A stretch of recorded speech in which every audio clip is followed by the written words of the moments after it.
Good afternoon from North Texas. And while we're recording this, it's Friday afternoon. Yep. Been busy. I know I hadn't posted anything. Sorry about that. But the day job comes first. And this happens to be the week that we start doing all our school work. And by that meaning, we're inspecting schools. And man, is there a lot of stuff going on the school property, even though schools closed.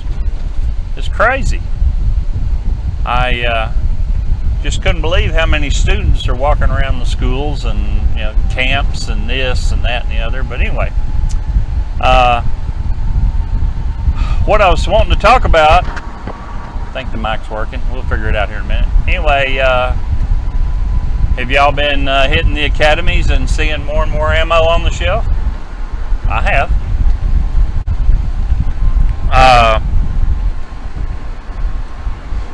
Also noticing that it's on the wholesale end, I'm getting several calls from warehouses. Hey, we got 9mm in, we got 5.56, 308,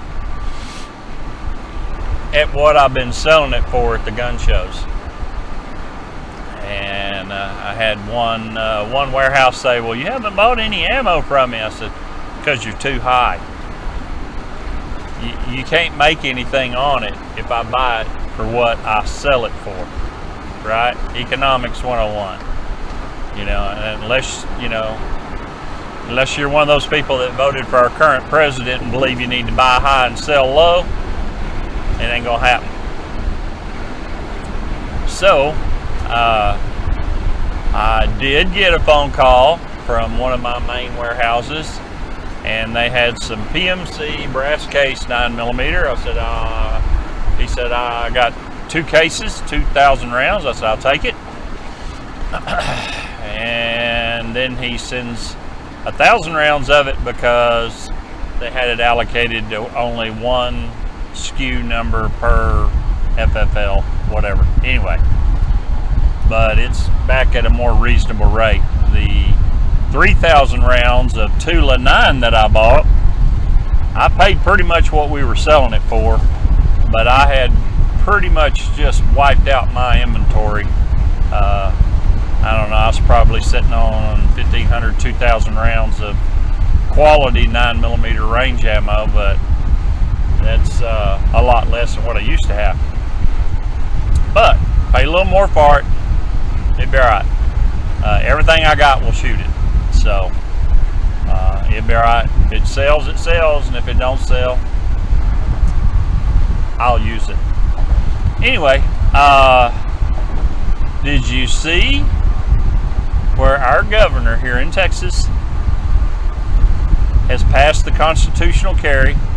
And I'm going to be right up front with you. I'm not a big fan.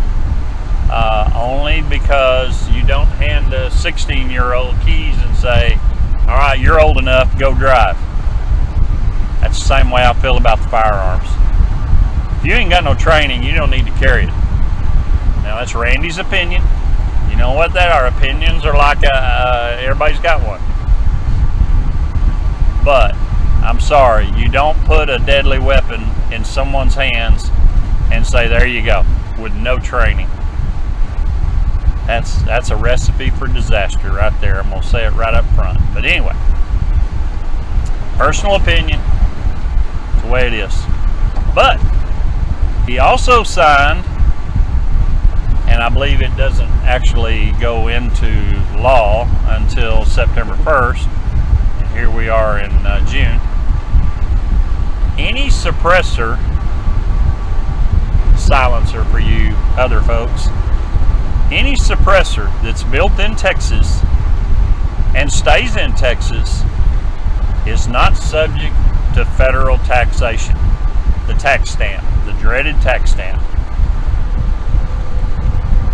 You start adding that in with the price of what you're buying, yeah.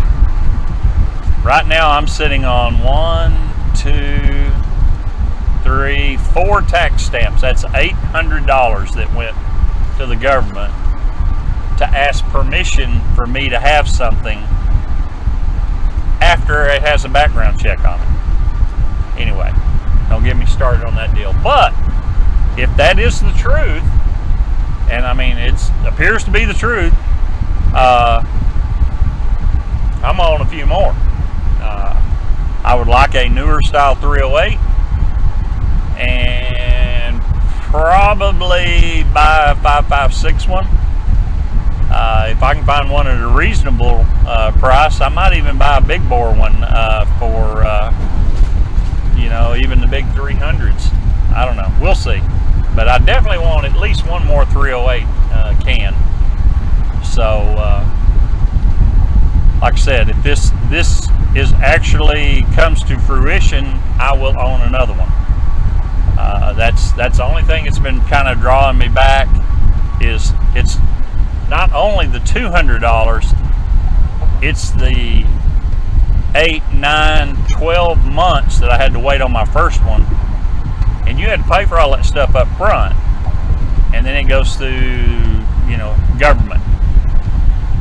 Yeah. So anyway, hopefully that's true, and here we go. Dang shame, several years ago we had an opportunity to buy production of some suppressors, and we didn't do it just because of all the weirdness, the legalities, and the what ifs and the what nots, and yeah, hindsight, we should have jumped in on it, but we didn't. So that's the way it is. Anyway, so ammo's sitting on the shelf. That's great. The bad news is you're paying $6, $8, $10 a box more for it. Hey, but it's there.